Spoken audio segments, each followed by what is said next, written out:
Hello hi. നമുക്കിങ്ങനെ ഒരു വെണ്ടയ്ക്ക മെഴുക്കുവരട്ടി ഉണ്ടാക്കിയാലോ? ഇതെങ്ങനെയാണെന്ന് അറിയാമോ ഉണ്ടാക്കുന്നത്? ഞാൻ പറയാം. ഇത് നമ്മൾ വെണ്ടയ്ക്ക ഇതുപോലെ ചെറുതായിട്ട് അരിഞ്ഞ് വെക്കണേ. അരിഞ്ഞ് വെച്ചിട്ട് കുറച്ച് ഒരു സവാളയും ഒരു പച്ചമുളക് ഇട്ടിട്ടുണ്ട്. എന്നിട്ട് നമ്മൾ ഇതിലേക്ക് കുറച്ച് ഒരു ചീനച്ചട്ടിയിലേക്ക് കുറച്ച് വെളിച്ചെണ്ണ ഒഴിച്ച് കൊടുക്കണേ. കുറച്ച് വെളിച്ചെണ്ണ ഒരു 2-3 സ്പൂൺ ഒഴിച്ചാൽ മതി. എന്നിട്ട് നമ്മൾ ഈ വെണ്ടയ്ക്കയിൽ മുളക് പൊടി, ഉപ്പ്, മഞ്ഞൾപ്പൊടി ഇത് മൂന്നും നമ്മൾ ഇട്ടിട്ട് ഒന്ന് ഇളക്കിയിട്ട് നമ്മളിതിലേക്ക് ഇട്ട് കൊടുക്കുക.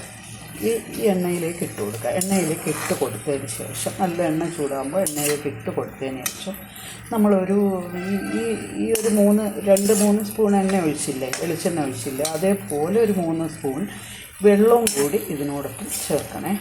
ഇതിനോടൊപ്പം ചേർത്ത് നമ്മളിങ്ങനെ മൂടി വെക്കണം. മൂടി വെച്ചിട്ട് നമുക്ക് ഉപ്പും ചേർത്തിട്ടുണ്ട്, ആവശ്യത്തിന് ഉപ്പ്, മുളക് പൊടി, മഞ്ഞൾപ്പൊടി ഇത്രയും ചേർത്തിട്ടുണ്ട്. ഇനി നമുക്കിത് ഒന്ന് അടച്ച് വെച്ചിട്ട് വേവിക്കാം. കുറച്ച് നേരം നമ്മളൊന്ന് അടച്ച് വെച്ച്. ഇത് ഒരു ഭയങ്കര ടേസ്റ്റാണ്. ഈ ഒരു വെണ്ടയ്ക്ക മെഴുക്കുവരട്ടിക്ക് നമ്മൾ ഒരു പ്രത്യേക ടേസ്റ്റാണ്. ഈ വെള്ളത്തിലൂടെ കിടന്നിട്ട് അത് പറ്റി വരുന്നിട്ട് ഒത്തിരി ഡ്രൈ ആവണ്ട, ഒത്തിരി നമ്മളങ്ങ് മൂപ്പിക്കത്തില്ല, ഒരുപാട് മൂത്ത് പോകത്തില്ല, ഒരുപാട് മൂത്ത് പോകാതെ അതിൻ്റെ ഗുണങ്ങളൊന്നും കളയത്തില്ല. അതിൻ്റെ ഗുണങ്ങളെല്ലാം അതിൽ വെച്ചുകൊണ്ടുള്ള ഒരു കൊഴുപ്പോട് കൂടിയിട്ടുള്ള ഒരു വെണ്ടയ്ക്ക മെഴുക്കുവരട്ടി സൂപ്പറാണ്. നമുക്ക് ചോറുണ്ണാനൊക്കെ മാത്രം നമുക്ക് ഇട്ട് കഴിഞ്ഞാൽ നമുക്ക് വേറൊന്നും വേണ്ട. ഇതുപോലെ ഞാൻ വെക്കും. അപ്പോൾ ആ വെള്ളവും എണ്ണയെല്ലാം കൂടി ചേർന്നിട്ട് ഒരുപാട് നമ്മൾ ഡ്രൈ ആക്കില്ല. അങ്ങനെ ആക്കിക്കഴിഞ്ഞാൽ പിന്നെ അത് വീണ്ടും അത് എണ്ണയൊക്കെ പിടിച്ചൊരു ഇതായിട്ടിരിക്കത്തില്ല. അങ്ങനെ ഡ്രൈ ആക്കുന്ന ഒരു മെഴുക്കുവരട്ടി അല്ലത്. നമ്മളൊന്ന് ഇതാക്കി എടുക്കത്തുള്ളൂ. കുറച്ച് നേരം കൂടെ നമ്മളത് വെക്കത്തുള്ളൂ. വെണ്ടയ്ക്ക ഒന്ന് വെന്താൽ മതി.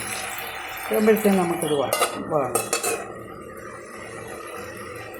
നമുക്ക് ഏറ്റവും പോഷകഗുണമുള്ളതല്ലേ വെണ്ടയ്ക്കയുടെ ആ ഒരു കൊഴുപ്പെന്ന് പറഞ്ഞാൽ അത് നമുക്ക് ഏറ്റവും ശരീരത്തിന് നല്ലത്. നമ്മുടെ ഷുഗർ രോഗികൾക്ക് നമ്മളൊരു 4 വെണ്ടയ്ക്ക വെച്ച് കീറി രാത്രിയിൽ പിന്നെ കുറച്ച് തിളപ്പിച്ചാറ്റിയ വെള്ളത്തിലേക്ക് നമ്മൾ കീറി മുറിച്ച് എത്ര വെണ്ടയ്ക്കായാലും മതി, 2-3 എണ്ണം, അതിൽ കൂടുതൽ വേണ്ട. അത് നമ്മൾ വെള്ളത്തിലിട്ട് വെച്ചിട്ട് നമുക്കത് രാവിലെ എടുത്ത് ആ ഒരു വെണ്ടയ്ക്ക മാറ്റി നമുക്ക് വേണമെങ്കിൽ ആ വെണ്ടയ്ക്ക സാമ്പാറിൽ ഇടുകയൊക്കെ ചെയ്യാം, കളയണ്ട. ആ വെണ്ടയ്ക്കയുടെ വെള്ളം കുടിച്ച് കഴിഞ്ഞാൽ നമുക്ക് ഷുഗർ, കൊളസ്ട്രോൾ, പ്രഷർ ഇതിനെല്ലാം ഒന്നാം തരമാണ്.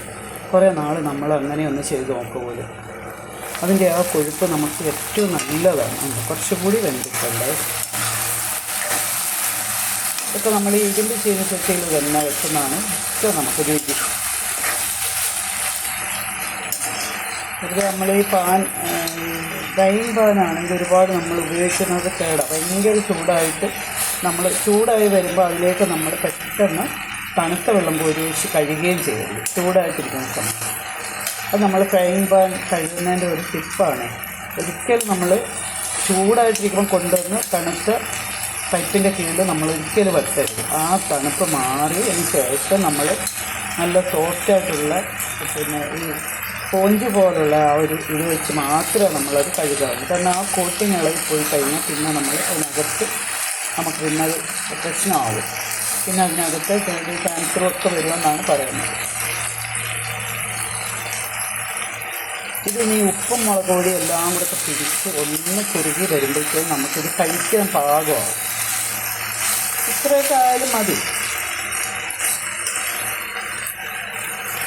ഇതൊരു കൊഴുപ്പായിട്ട് ഇങ്ങനെ ഇരിക്കണം. അത് ചോറിൽ വെച്ച് പരത്തി കഴിക്കാൻ എന്തൊരു ടേസ്റ്റാണെന്നറിയാം. നമ്മൾ ചോറൊക്കെ കൊണ്ടുപോകുന്നവരാണെങ്കിൽ നമുക്കിത് ഊണിനൊക്കെ നമ്മൾ പൊതിച്ചോറായിട്ട് കൊണ്ടുപോകല്ലോ.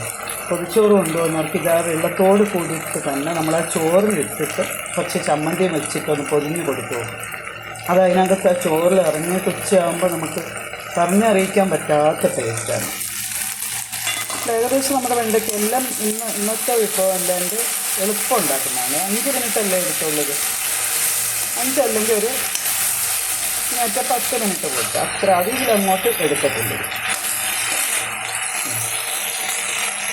ഇതേപോലെ വെണ്ടയ്ക്ക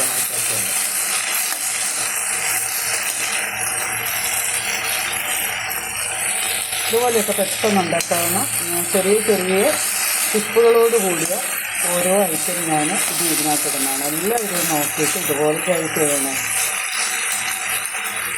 നമുക്കിതിനകത്ത് ഇതിൻ്റെ കൊഴുപ്പ് പോകണ്ട. ഇതിൻ്റെ കൊഴുപ്പ് പോയാൽ പിന്നെ ഡ്രൈ ആയിപ്പോവും. ഇങ്ങനെ ആ കൊഴുപ്പോട് തന്നെ നിൽക്കണം. ഇതിൽ നമുക്ക് അതിൻ്റെ ടേസ്റ്റ് മൊത്തം കിട്ടത്തുള്ളൂ. നമുക്കിത് അടച്ച് വെച്ച് അണക്കാം ചെയ്യും. എല്ലാവരും ഇതുപോലെ ഒന്ന് ട്രൈ ചെയ്യണം. ഇതേപോലുള്ളൊരു വെണ്ടയ്ക്ക. പിന്നെ പച്ചമുളക് ഒരു 1-2 എരി കൂടുതൽ വേണ്ടുന്നവർ നമുക്കതിനനുസരിച്ചിടാം. കാന്താരി മുളക് ഉള്ളവരാണ് കാന്താരി ഇട്ടാൽ സൂപ്പറാണ്. ഇങ്ങനെ എല്ലാവരും ഒന്ന് ട്രൈ ചെയ്യണം. താങ്ക്സ്.